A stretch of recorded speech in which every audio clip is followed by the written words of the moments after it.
everyone. So before we're gonna moving forward to our main video for today, I would like to say thank you so much Christian Filipina for sponsoring this video. So Christian Filipina is about dating sites where you can find a Christian Filipinas there with a good kind heart, most of them guys. So there's always a possible to get a Filipina girl. For those who has been asking with me, like, where could I find a girl like very true, very loyal, like there's always been a possible that you can find it in Christian Filipina. So I'm gonna put the link below in my description box guys, so please click that link and registered, and you may not know that your destiny is there, so just please try to check that out. And yeah, thank you so much Christian Filipina once again for sponsoring this video. So we're not gonna take it too long guys, we're gonna proceed to our main video. Thank you so much for watching. Hello everyone, welcome back again to my YouTube channel, Jessel in the Philippines. So for today's video we have a guest, Sebastian. Hello. For those who know him, for sure you know him when you are living in Dumaguete, because you went to some I've been on a couple of channels already and have my own channel now, so yeah. Yes, okay, great. So again, this is Sebastian. What's your full name? Sebastian Hart. Hart? Yep. And Sebastian Hart. Yeah, the YouTube channel is Sebastian Philippine Odyssey. Okay, so yeah, that's his YouTube channel. When did you start that channel? Not so long, maybe just a couple of months now. Okay. Yeah. So, if you're asking where we are right now, we are actually at the Green Dining here in Valencia, Balayag Manok, Valencia, but we chose to stay here. It's because it's still closed. So, we are look like in the farm where there are cows all over around us and lots of coconuts. So, for today's video, guys, it's all gonna just talk about him coming to the Philippines. What makes you come to the Philippines? Well, it's a long story, but I'll cut it short. Yeah. I met a Filipina in Australia. Okay. We were working together and we dated and eventually we got married. Okay. And I said to her, I want to see the Philippines. I want to see where it all started for you. And she was a little bit apprehensive because she had a lot of bad memories growing up. It was very hard. She grew up in the mountain in Leyte. Okay.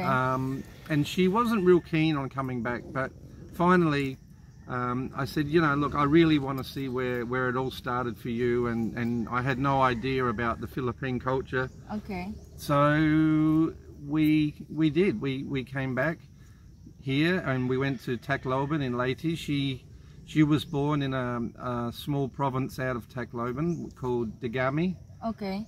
And so yeah, that's how it all started. I see. So how long have you been here? For the first few years, I'd go back once a year. I was doing contract security for major events, but all in all, about 18 years now. I see. So right now you were not being with your Filipina anymore? No, we divorced about 6 years ago, I think it was. Yeah. I see. Yeah. So how's Philippines? In your first, is this your first visit? No, I've been here 18 years. Well, in Dumaguete, no, I've been coming to Dumaguete around 10 years. I always wanted to retire in Dumaguete, and I tell the story about the original expats that I met before Ground Zero and all that. They'd always meet on a Friday afternoon at Why Not, which is a well-known sort of restaurant come disco.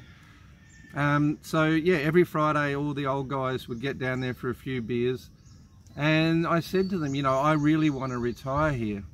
And they said, yeah, it's a great place, but just don't tell anybody, you know, because we really don't want too many foreigners here. Well, good luck with that, you know, with all the YouTube channels saying this is a great place to live. But it is. I must say, I've never really seen so many foreigners in my travels around the Philippines. There's quite a few guys here now, and good luck to them. You know, it's a great place. Can you give some advantages and disadvantages of living in Dumaguete?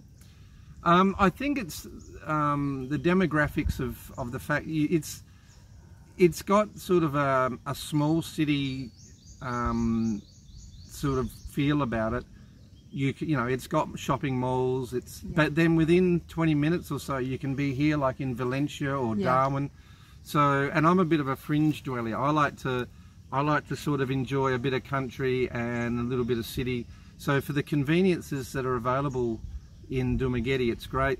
I live just on the outskirts of Dumaguete. I don't think you know, by choice, I wouldn't want to live right in Dumaguete. Where I live is really quiet. It's a native house. It's all bamboo. Yes. And yeah, so that's the pluses of Dumaguete. It has all the modern facilities, but you know, within 20 minutes or so, you're sort of back out into the province, and so you can come and go like that. Yeah. Okay, so I heard that you were living also in Cebu, right? You were staying there? Yeah, I was in southern Cebu. So after my divorce, I went and visited a friend who built a house near the whale sharks, which if you guys are coming here, it's a must do. I mean, when I went there, I think I went out with 6 people. When I went past last time, there was about 600, so very popular but worth doing. So yeah, my friend built a beautiful 2-story house there, and while he was building the house, the project, he built like a small studio room with an outside kitchen. And after he'd finished his 2-story house, I rented the smaller one off of him. It was right on the ocean, right on the seafront. Yeah, he had a beautiful swimming pool. And so I rented that, and I was there for probably about off and on for about 3 or 4 years. The pandemic hit, but I had a girlfriend there, and that's another story. We eventually broke up, and there was really nothing left for me. Wow. In that town. So, and I was always coming back to Dumaguete. It sort of had the attraction of. And there was a lot more people. I mean, I'd go days and I wouldn't see another foreigner. Yeah. When I was in southern Cebu. So yeah, so that was it. Wow. So also I've noticed that I mean, and I had an information that you were in an accident, and it's not fun when you were alone and you were living in here, especially you were alone. And one thing is good is he has a friend, like a Filipina, who has been there for you. Can you share a little bit story of that? What Filipina really helps you a lot? I did. I did have a little bit of an incident, and I dislocated my shoulder. That's the short story. Yeah. And went to hospital. And over here in the Philippines, you can't be alone in a hospital. You need to have somebody. Yes. To be alongside you, and to and like in Australia, all the hospitals have medicine, and but here you have to actually go and get any tablets or medication or whatever it is. So yeah, I had a very, very kind lady who was my caregiver, who was with me the whole time. Yes. I went through 3 surgeries, and she is just like an angel. She was amazing, probably the most amazing Filipino I've ever met, and I'm very grateful, and a big thank you to her for everything she's done. Yes. Yeah. So I'm very happy also that she was with you the whole entire time that you need the most. Like when no one was with you, that's she right. was there. Never left my side. Yeah. She was there the night of my incident, and basically just has taken care of me ever since. And yeah, we're not in a full-on relationship or anything like that. She's just been very gracious, and just I don't know what I would have done, because I couldn't put my shirt on. I couldn't hardly feed myself. I couldn't cut up my food. and I was feeling pretty down and out, you know. But yeah, she'd always make me laugh, and so very, very grateful for that lady to be with me for the especially for the hospital and everything. Yeah, and the important is she was helping it through kind, like not expecting any exchange from you. No, I mean, you know, no. That's Yes. right. There was she was just doing it out of the kindness of her heart. Yes. Which was unbelievable. Yeah, so it's a good advantages if you had a Filipino friend, because if you're in a bad situations, they can really help you when you really need to have somebody. Yes. And it's not easy because I mean, I was kind of fortunate that this particular lady didn't really have any full-on commitments as far as children or responsibilities like that. But I mean, if you had a girlfriend or whatever and you've got children, they can't always be at the hospital, so you know there needs to be 1 or 2 people that can then can change shifts because they really need to be there 24 hours. And and she was there 24 hours. She would sleep on a little plastic chair and she was the one who buy medicines for you outside. Yeah, she'd go to McDonald's and get me my cheeseburger. Your favorite. Wow. So I couldn't. I don't know. I really don't know what I would have done if it wasn't for her helping me like she did. It was just. She was just an angel. Angel coming from heaven. Yeah. That's what it was. Just the timing was just unbelievable. I think about it often. Yeah. So I met Sebastian, by the way, when Jan visit here. So we try to visit Why Not at that time with my friend. Her angel. At that time we were in a table, and then John and him talking each other. That's why we know each other. That's right. And then John, when the time that John is leaving, you have contact with with your angel, and that's how it starts. Yeah. So basically, it was at Why Not. I was sitting outside. I was going to have some dinner. Yeah. And then you guys came and sat next to me, I think, and just started talking to your guy, your man. And I hear you're going on an adventure too. Yeah. That's going to be different. Yeah, it's going to be a different world when me moving to another planet, to another... It's not well, it might be another planet to you, But, it's another planet. So I was very happy to know your story, and it was a great pleasure to meet you.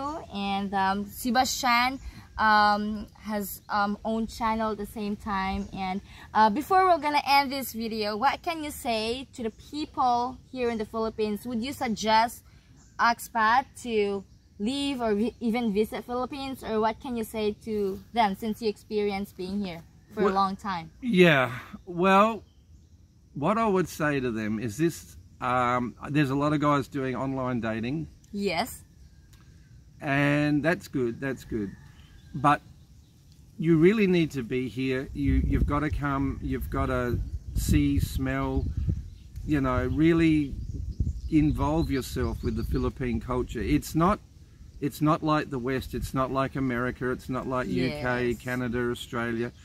It can be very frustrating because Filipino time here is whenever, and there's a lot of different things. So what I would probably do, I mean, I was married, I came here, I had my house in Australia, I built a house here. It was all pretty calculated and secure. But if you are chatting to somebody or you want to come over here, I'd probably come over for, I don't know, maybe 2 weeks. I wouldn't be in a hurry to sell your house or your car. Yeah. Just visit first. Visit first. If you are chatting to someone online, get to know each other in the person. Hold her hand, go for a walk down the beach. Really get to know each other. Get to know her family, because that's going to be expected. Yes. I mean, that can be great, and it can be a little bit difficult sometimes because. Sometimes it's a package deal. I mean, the family goes hand in hand with your girlfriend. It's a cultural thing. Yeah, it's tribal. I mean, I find Filipinos to be very simple. They're a tribal people. They're a community. They share. I mean, in the West we don't share like you guys share. We haven't got that sort of culture. But yeah, that's what I'd do. I'd come over for 2 weeks.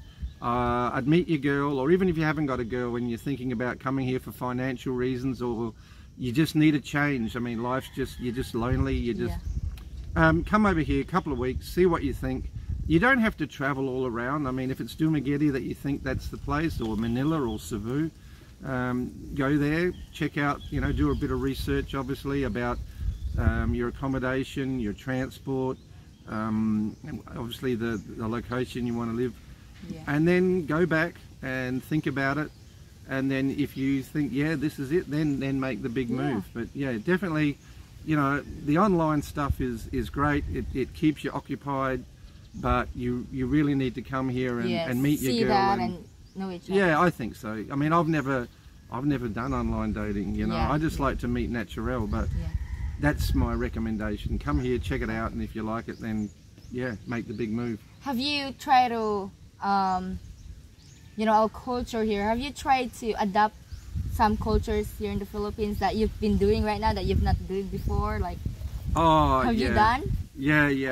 Like what? Well, like I built my house with my ex-wife up in the mountain, and I mean, not just like Valencia. It was right up in the mountain. It was in the mountain, and there was no Westerners, there was no foreigners there. How was it? How was it? Yeah.